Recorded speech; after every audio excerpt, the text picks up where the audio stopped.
Okay, let's check out what Roustan has going on his newly acquired Hyperfy property. Let's see. All Uh, right. are you here?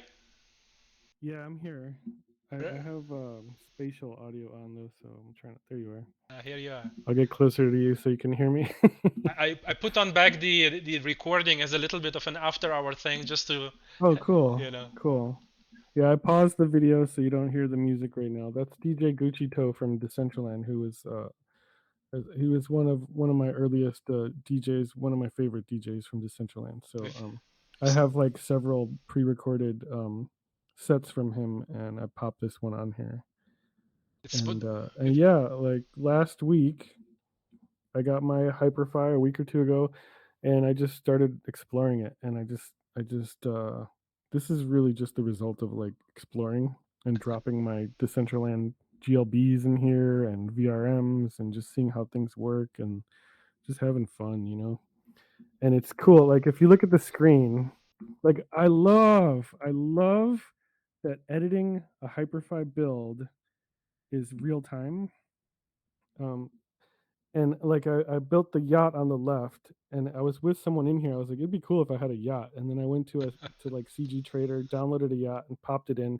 And she was watching me, scale it, move it, all happening in real time. And that's like the coolest thing in the world because like to do that, I said from the point I said I want to have a yacht to actually being in the build was like 4 minutes. That's something that would take like an hour or two in Decentraland. And so like I let's see, I had a whole bunch of Decentraland people here, and I was like, I want to show them this. So I tell them like, look at the screen, and then I show them this UFO that I'm controlling.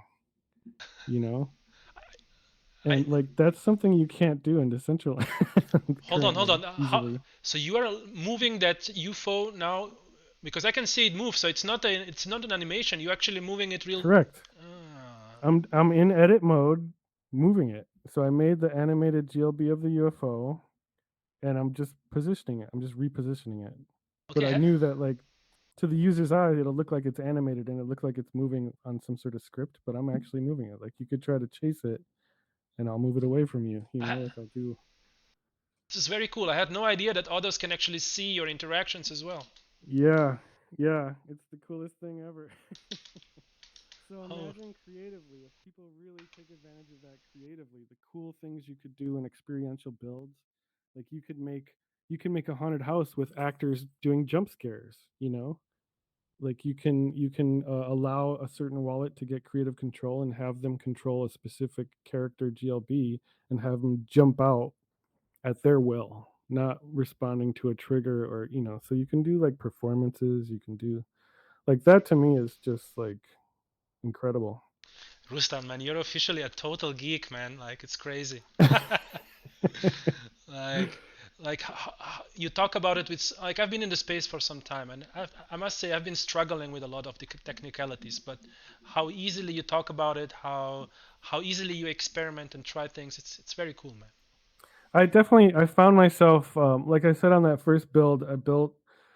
I went to the roof and I realized there's no access to the roof, so I added a stairway to the build that I renovated, and I saw this little square section. I was like, this would be cool to have a hot tub, and so I put a hot tub there, and I learned that like you couldn't use animated water on a GLB into Central Land, so I had to figure out a way to create the effect of moving water. So I thought outside the box and made that happen.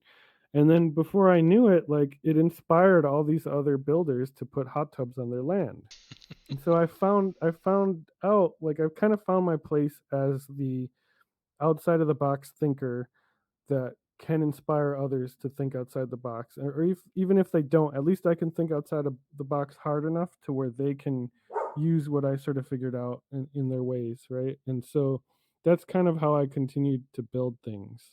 Like then all these clubs with DJs popped up with hot tubs, and so I was like, let me build the spa now, which is completely different. It's an experiential thing where you don't even have to move around. You hop on a platform, it carries you around, and you listen to the sounds and you look at the visuals, and that's what that's all about. And so I'm constantly thinking like, okay, so you can see these things moving, That's cool.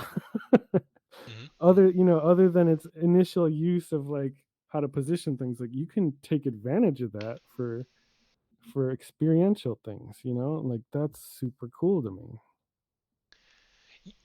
Everyone is taking away something different from a recording like this, but for me to meet you and to hear how you discuss things, the your desire to experiment and to immediately implement, I find this inspiring. You don't overthink stuff. And then when I look at this, I mean, it's not like, I must say, it's a completely wild place here. There's nothing that fits. There's nothing that is has any kind of concept. But that's the wild and the cool thing. Like it's so random that it's cool again. Like Yeah.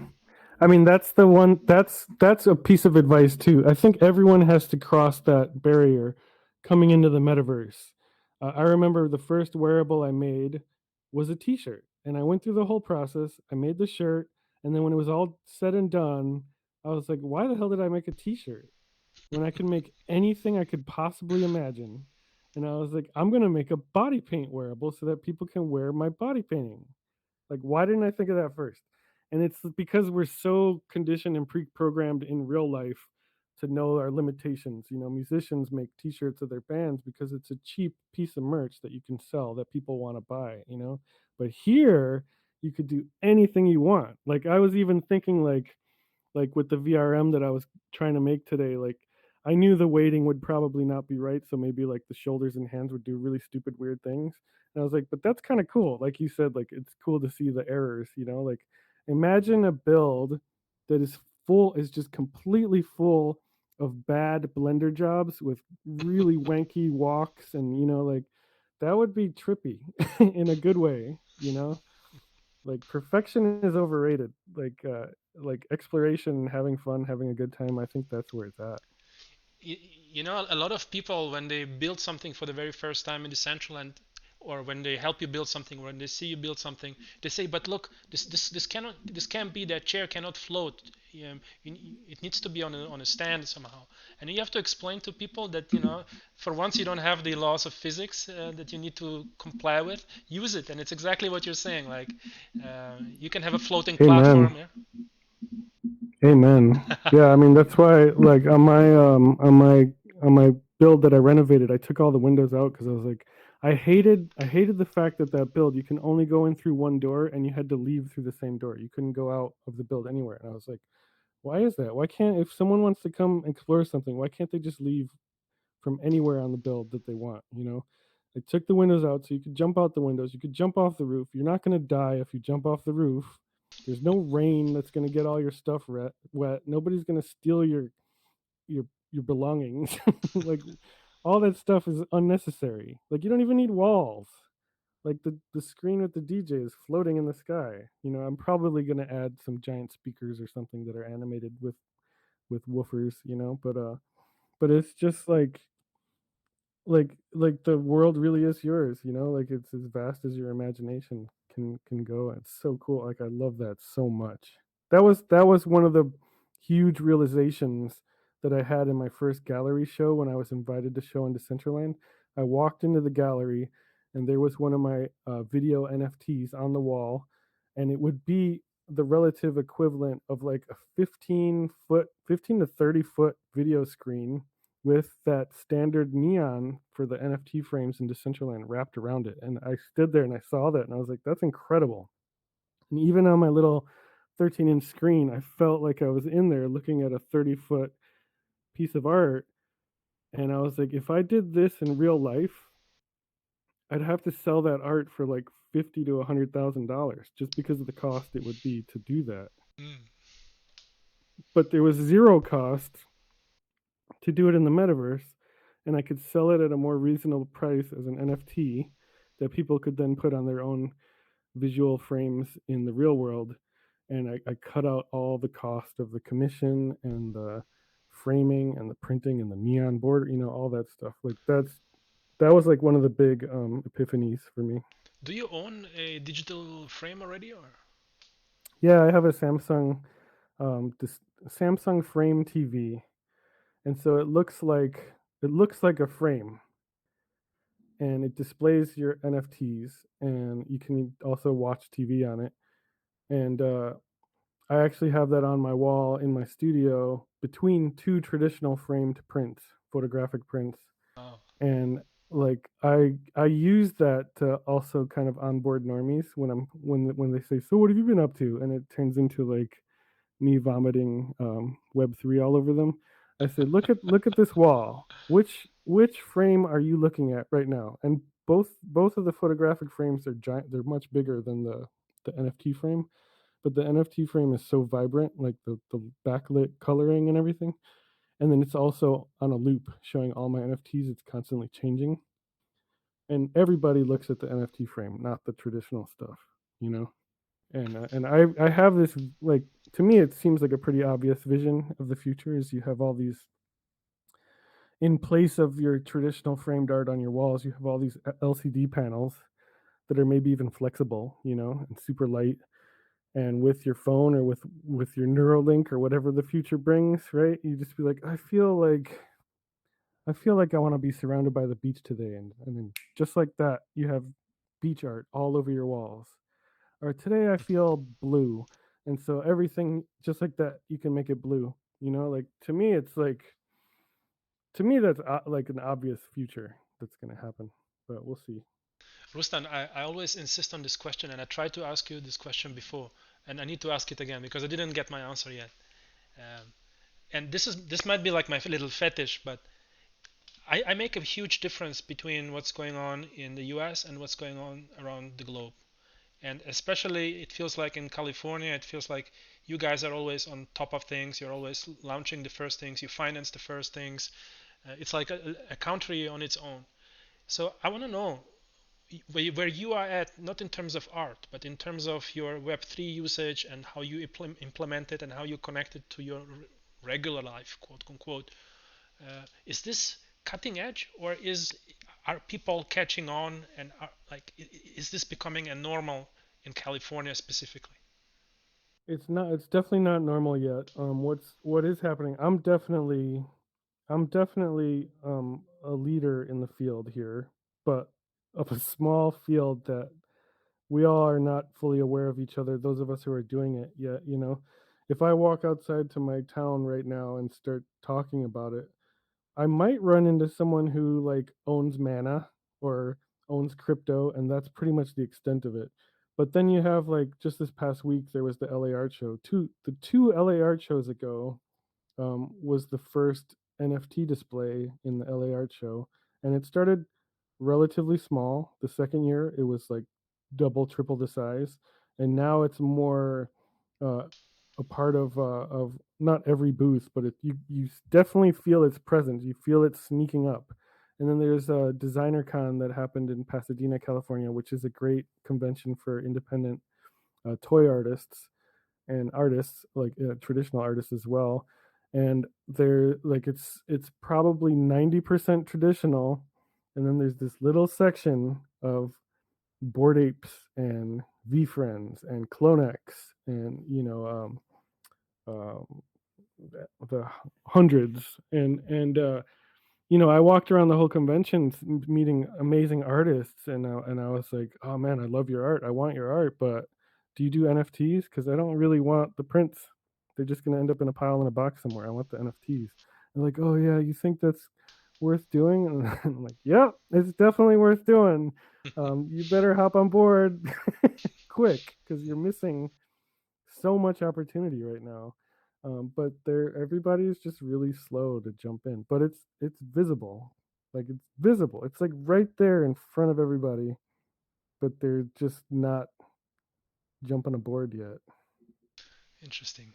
So the world is catching up with the US, I must say, because I think in the UAE they are in Dubai they're trying to take a lead in this space, and I've heard a lot about meetups and conferences and NFT galleries. So it's a global phenomenon. This is not only a US phenomenon Oh anymore. yeah, definitely, Interesting. definitely. I I think the U.S. unfortunately is, they believe what they read in the press too much.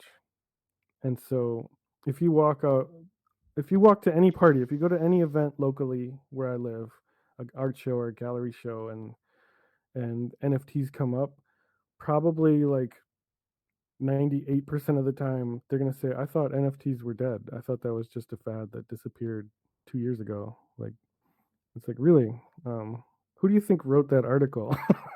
Like, somebody who, that the person who wrote that article for sure does not own land in Decentraland, doesn't know about Hyperfy, probably doesn't even own any NFTs. That's the person who wrote this article that you're believing. But here I am telling you, I've made more money with NFTs and Web3 and Metaverse than I've ever made in my entire career as a body painter. It's like, you can't. It bums me out that like people believe the press so hard, and it's all, we can go on. That's a whole other topic, right? Yeah, for sure. Ruslan, tell me one more. I have one more question, and this is a strange one, and maybe some people will think that it's a weird question, but like it's very cool to be a pioneer in the space because you are on the edge. You are very few, but now people start to join at an accelerated pace, and at some point people are not gonna know that Roustan has done this or done that. You're gonna be just one in a million, and people are gonna Right. be all over Discord, all over Twitter. Everybody's gonna be OG, and nobody's gonna remember you. How, like, how do you think about that? How do you deal with that? What do you think is a good way thinking about that? Uh, because I have experienced this a little bit, and I have mixed feelings about it. I think for me, like, I'm always innovating and looking towards what's next. So like in 2011, I was an early adopter on Google Plus, which I still to this day will say is the best social media platform that ever existed. It's everything we're doing now was basically Google Plus all in one package. Like, you didn't need Discord or Twitter or all these several different platforms. It was all there in one. Like, you didn't have to do that. But unfortunately, Facebook destroyed it with bad press. Um, but so I was there. Like, that to me was a learning experience about exactly what you're talking about. Like, I was doing very well there, and then it came to an end. Everything kind of comes to an end. But then what's next? And I highly recommend that people don't get comfortable with success. Like, don't sit there and say, "Oh, this is it. We're good. So I'm just going to stick with this." And I'm seeing it now in Web3 because after a year, after 2 years, there's people that have explored NFTs that have yet to jump into any metaverse, and that to me is crazy. You were one of the few people that dove into Web3 when the whole world is telling you that's crazy, and you invest money into virtual collectibles, and now you think jumping into a metaverse is crazy. Like, you're so prepped to see what's next, and you became complacent and stopped exploring. So I think the people that keep exploring, that are open to change, they're never gonna become obsolete. And I think you can create a habit of that. I think you can teach your mind and body to always be that kind of person. That's why, like, I made that UFO. I see we're getting some company here. Maybe it's time to. Yeah, we got some slicers. These are some Decentraland peeps, Roger the Tiger and Zam. Okay, okay. Decentraland is taking over Yo, Hyperfy. what's up? This place is dope. It's Thank huge. you. Thank you. guys, you probably need to know we do record that, so uh, Yeah, like. he's interviewing me right now, and we're capturing this all on Totally recording. fine. Totally fine. I wish I didn't have this naked avatar right now, but Click on one of the three avatars by the fire there, and you can take over their avatar. I'm going back to the fire. I'm going back to the fire. The frog is pretty awesome. The goblin is amazing, but the frog is fun too, since Yeah, it's I'm the goblin now. living. I saw that. I'm like, that's super cool how it's like rigged like that. Yeah, yeah, it's incredible. Polygonal Mind is just amazing with their creations.